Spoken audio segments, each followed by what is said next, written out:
Assalamualaikum warahmatullahi wabarakatuh. Hai teman-teman, apa kabarnya hari ini? Semoga kalian selalu dalam keadaan sehat ya teman-teman.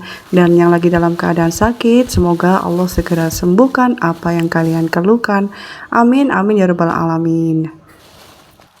Tak lupa juga selalu saya ingatkan kepada kalian semua untuk jangan lupa bersyukur ya teman-teman, karena dengan bersyukur insya Allah Allah akan menambah nikmat kepada kita ya teman-teman. Amin amin ya rabbal alamin. Seberapapun sebanyak apapun wajib kita syukuri ya teman-teman. Dan alhamdulillah hari ini saya bisa share kegiatanku lagi sebagai ibu rumah tangga ya teman-teman. Nah ini pagi hari ya teman-teman, saya langsung gercep untuk memasak ya. Dan ini rencananya saya mau memasak mie kuning atau mie, ini mie dari apa ya teman-teman. Kalau saya nyebutnya ini mie tayel ya teman-teman. Mie nya itu kenyil-kenyil, sepertinya terbuat dari tepung ini singkong ya teman-teman. Nah ini biasanya pagi hari sebelum memakan apapun atau setelah minum air putih, saya itu sedang ikhtiar minum ramuan herbal ini ya teman-teman, namanya healing herbal.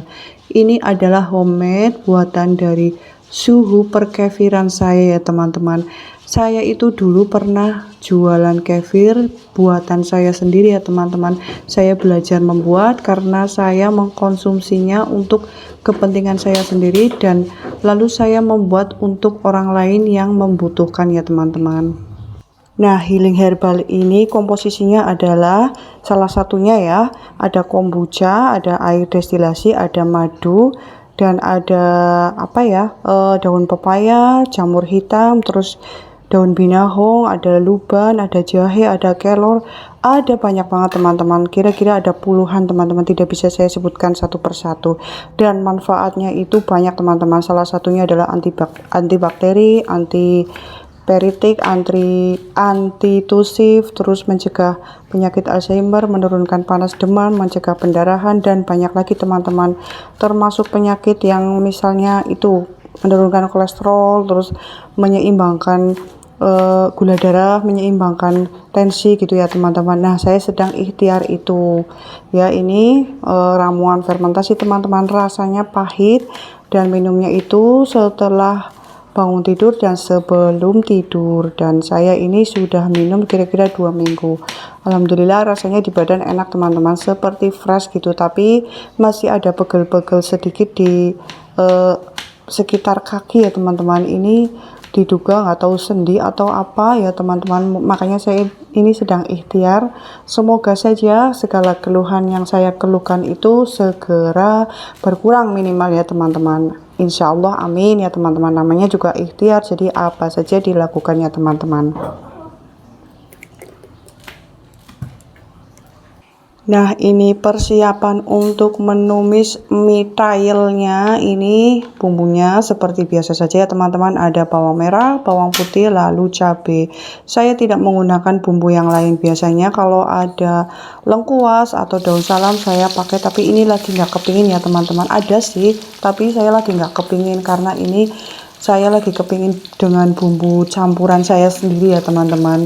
Bumbu yang improvisasi saya sendiri ya teman-teman, yang biasanya selera suami kalau saya masak itu seleranya seperti ini ya teman-teman. Nah ini bawang merah dan bawang putih ditumis hingga harum dan hingga nanti berwarna kecoklatan, pokoknya hingga aromanya keluar dan sedikit kering ya teman-teman. Kemudian dimasukkan, ini ada cabai rawit, cabenya cabai ini ya teman-teman, cabai yang pedas banget itu teman-teman, cabai geledek kalau di sini namanya, dan sama daun seledri. Nah ini bumbu pelengkapnya selain garam dan gula itu ada saori, kemudian nanti saya tambahkan ada ini penyedap rasa, ini opsional teman-teman, kalau teman-teman nggak suka bisa skip. Dan ini adalah lada putih teman-teman.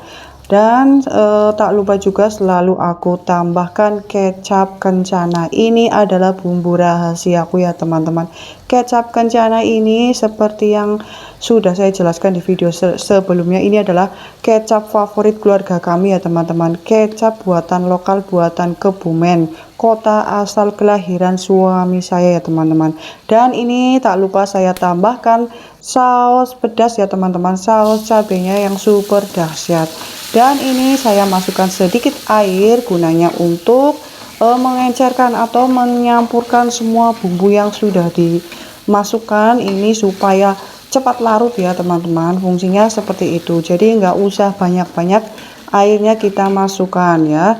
Fungsinya hanya untuk melarutkan saja. Nanti kalau kebanyakan malah nanti minyak terlalu lembek teman-teman, karena ini nggak bisa kalau terlalu lembek ya teman-teman, nanti malah jadinya kayak lem. Ini seperti apa ya teman-teman, seperti tepung aci apa ya teman-teman. Jadi ini kalau saya nyebutnya itu mie tayel teman-teman, mie kanyel teman-teman. Kalau dimakan itu di bahasa saya itu rasanya kanyel-kanyel itu ya teman-teman. Jadi seperti apa ya, seperti tekstur siomay kayak gitu teman-teman, cuma nggak sekeras siomay. Nah ini minyak nggak usah terlalu lama ya teman-teman, dioseng-koseng sebentar saja hingga bumbunya meresap. Nah ini airnya sudah meresap ke minyak ya teman-teman, tuh rada sedikit lembek ya teman-teman karena airnya sudah meresap ke minyak. Nah ini nggak perlu lama teman-teman, cukup sebentar saja, kira-kira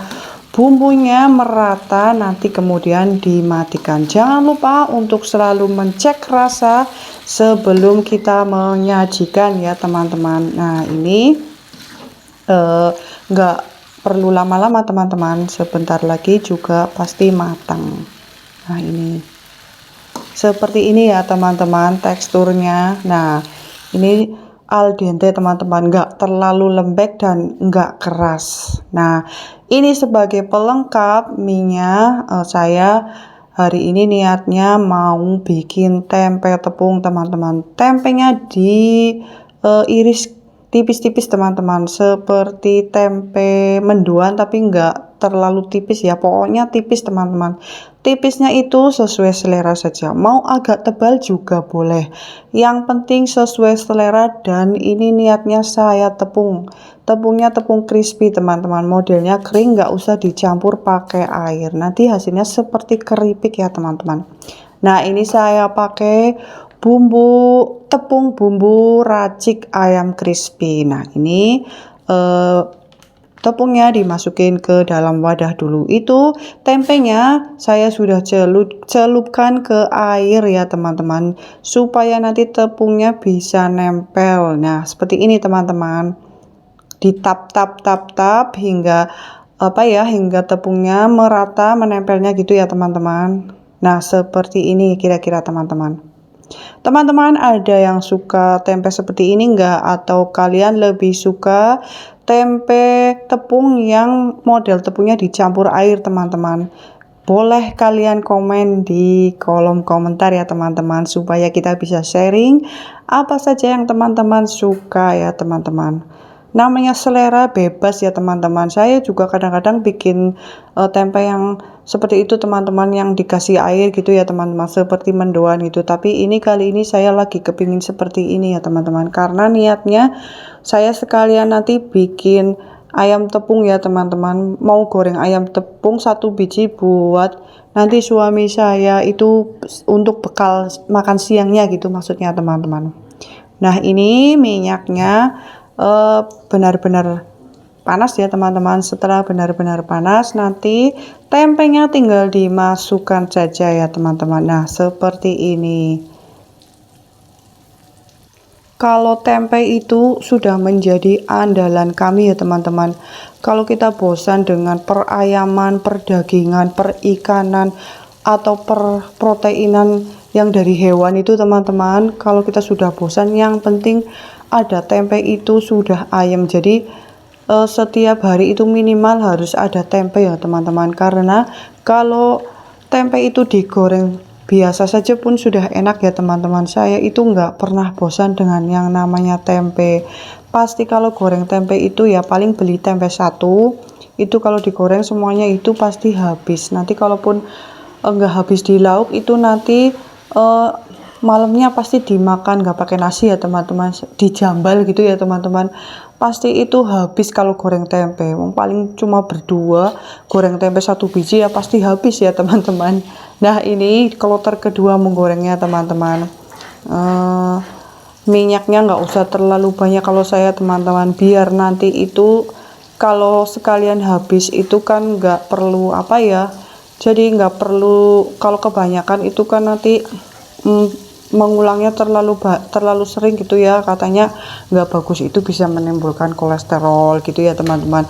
Walaupun seperti ini juga bisa menjadi penyebab kolesterol, tapi yang minimal saya usahakan minyaknya itu 1 kali penggorengan saja teman-teman. Besok kalau mau goreng lagi kita pakai minyak yang baru gitu ya teman-teman. Jadi minimal maksimal gitu ya, maksudnya maksimal itu minyaknya mengalami 1 kali pemanasan gitu ya teman-teman. Saya seperti itu, mending sedikit demi sedikit, jadi nanti kalaupun sisa itu enggak terlalu banyak, karena sisanya biasanya saya buang teman-teman. Nah ini ceritanya sudah menggoreng ayam tepung ya teman-teman. Ayam tepungnya sudah golden brown ini ya ceritanya ya teman-teman. Enggak keemasan tapi udah agak kecoklatan malah ya teman-teman. Enggak apa-apa teman-teman, ini enggak gosong ya teman-teman. Nah ini penampakan di kotak bekal suami saya ya teman-teman. Waduh, pepek merenak ini teman-teman. Ada nasi pakai mie, waduh, kelihatannya kenyang sekali ya teman-teman. Tapi alhamdulillah habis teman-teman, karena suami saya itu jarang sarapan, jadi makanya itu siangnya itu habis teman-teman. Teman-teman, kiranya cukup sekian dulu videoku hari ini. Jangan lupa untuk selalu mendukungku dengan kalian like, komen, dan subscribe, dan menonton videonya hingga habis. Terima kasih teman-teman. Wassalamualaikum warahmatullahi wabarakatuh. Dadah.